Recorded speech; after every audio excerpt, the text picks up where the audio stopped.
Karle, půjdeme někam daleko? Nebo si mám nechat baťoch? Nechte si to tady, jsme na místě. Dobře. No, taky jste mi slíbil, že se tady sejdeme s místostarostou, ex-starostou. Jsme tady v předstihu, na chvilku se posadíme a já vám něco řeknu. Tak jo.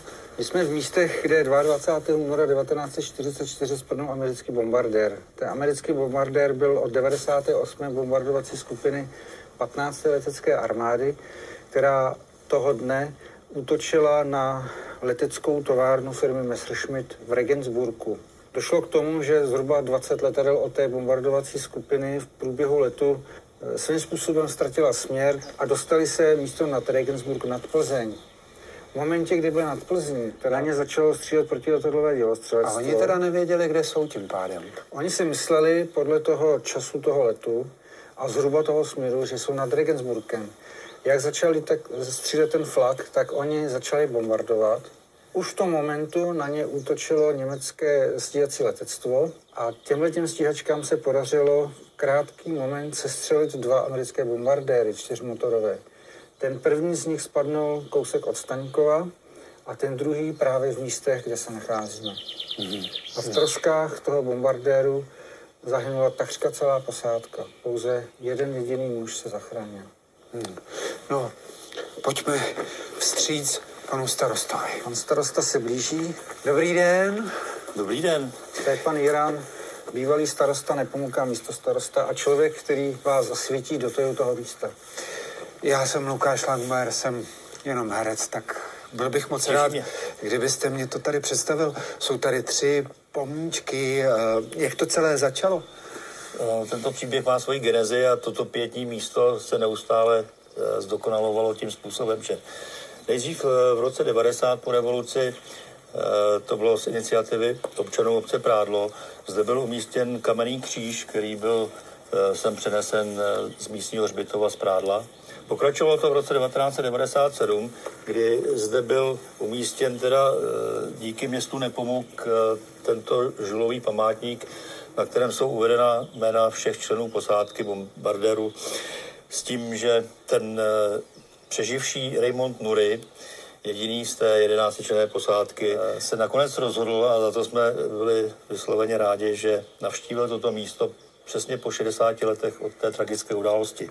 Na Raymonda Nuryho to místo zapůsobilo opravdu tak velkým citovým dojmem, že on zde vlastně se objevil v místě, kde přišel v jednu chvíli o všechny své kamarády. Tak.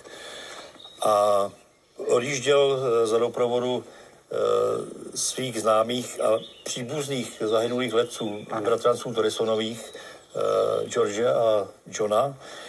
A už po cestě zpátky do Ameriky přemýšleli o tom, že to místo si zaslouží ještě nějakým způsobem vylepšit, protože to zkrátka potřebuje. A to se stalo následně tak, že tady vznikl ten nerezový obelisk, který znázorňuje vlastně svým úhlem i ten střemhlavý pád toho sestřeleného bombardéru. K tomu ještě patří těchto 10 žulových kvádrů, které pravděpodobně symbolizují 10 obětí. Ano, každý kvádr je vlastně za život položený jednoho z těch letců posádky bombardéru. Dobře, ale taky držíte v ruce 2 knížky. Tak... Jak jsem mluvil o Johnovi Torisonovi, ten se o ten příběh začal tak intenzivně zajímat, že prakticky už svůj čas nevěnoval něčemu jinému, takže oslovil všechny příbuzné, dal dohromady příběhy všech těch rodin a především teda těch zahynulých členů posádky. A kdy ta knížka vyšla?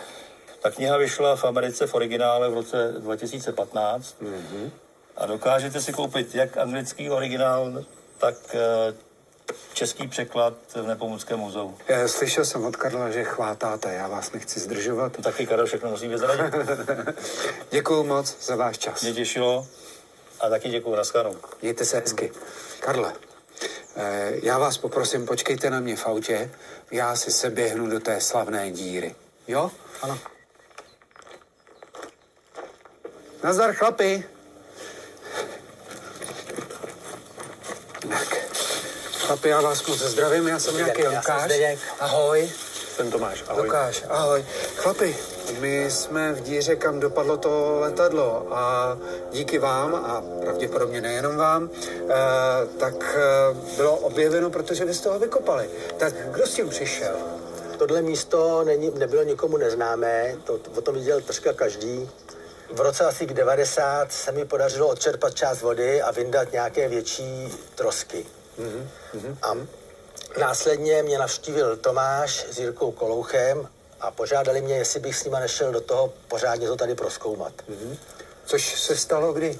Což se stalo asi v roce 91. Začali jsme tady s kýblema, vylejvali jsme vodu a kopali jsme stále hloubš a hloubš. Samozřejmě nacházeli jsme ty lehčí části trosek, které zůstaly nahoře, až jsme se postupně prokopali až dolů, kde skončily ty motory, ty torza motorů. No a co s tím dál? Jak to pokračovalo? Jaký byl osud těch věcí, které jste tady našli? No, musíte si uvědomit, že ty trosky v tom stavu, jak jsme je byli schopni vyzvednout z té země, nebyly vůbec tak pěkné, jak jsou třeba dnes v tom muzeu. Byly to hroudy z pečeného plechu se železovnýma výstuhama, komponentama.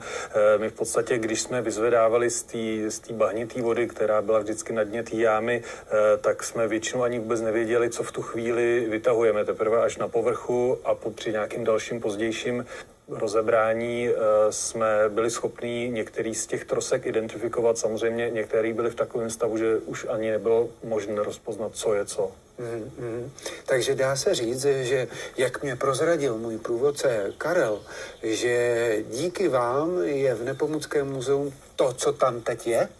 Těch lidí, kteří se na tom postupem času podílelo, bylo víc, ale dá se to tak říct. No chlapi, to já se tam musím na to jet podívat. Já vám moc děkuju. Rádo se stalo. Díky moc. Naschledanou. Ahoj.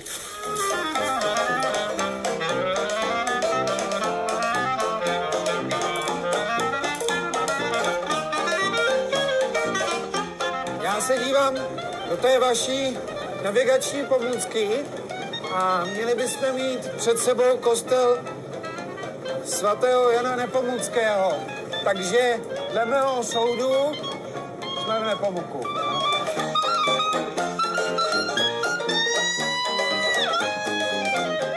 Vy jste mi slíbil u pomníku fragmenty z bombardéru. To, co vidíte, bylo nalezeno na počátku 90. let v místech, kde se ten bombardér zřítil. A je to kolekce, která patří k tomu nejlepšímu, co v České republice vůbec z toho materiálu o té letecké válce je dochováno. Tomu letounu se za letu odlomilo kus křídla, protože byl zasažen nepřátelským stíhačem a ten bombardér poté začal nekontrolovaně padat k zemi. Celá ta posádka vlastně zůstala na palubě až na bočního střelce Ryan Murrayho, který vypadl tím bočním střelištěm a díky tomu se také zachránil. U toho vrtulového listu je zajímavé právě, že byl prostřelen jednou z těch střel, která vycházela z těch palubních zbraní těch útočníků, které na ty bombardéry útočili už vlastně během toho jejich letu od Plzně směrem sem na Nepomucko. Mimochodem, já znám takový příběh ohledně prstenu. Patřil veliteli posádky Georgi Goddardovi. Ten prsten byl nalezen v těch troskách toho bombardéru na počátku 90. let a v roce 2000 přijela na místo, kde ten George Goddard zahynul, jeho dcera, která toho svého otce nikdy neviděla, protože se narodila ve Státech v momentě, kdy její otec George Goddard byl na frontě a sloužil v Itálii na základně 98. bombardovací skupiny. A tady ten prsten jí byl předán a ona se ho odvezla zpátky teda do státu jako vzpomínku na svého otce. V roce 2019 přijel jistý John Torrison, což je synovec seržanta Nelsona, který byl také v té posádce a přivezl kufr a ten obsahoval tady to pro nás doslova poklad. Jsou to desítky dopisů a různých dokumentů, které se týkají toho Hayk Kenderiana. Ale oni nejsou ani otevřené. Mnohé z nich nejsou ani otevřené, v žádném případě ty dopisy otvírat nechcem. Purpurové srdce, které dostal posmrtně Hayk Kenderian, a tady na té fotografii vidíte, jak to přejímá jeho otec. To dostala ta rodina vlastně zpěty a jakoby ocenění za to, že teda ti jejich synové padli ve válce. Vy jste mě vyprávěl příběhy toho jediného přeživšího vojáka cestou sem a že byl předán na četnickou stanici, že ho pak následovala jeho cesta do zajetí a těch sběrných táborů a podobně. A taky jste mi vyprávěl o Zelené hoře.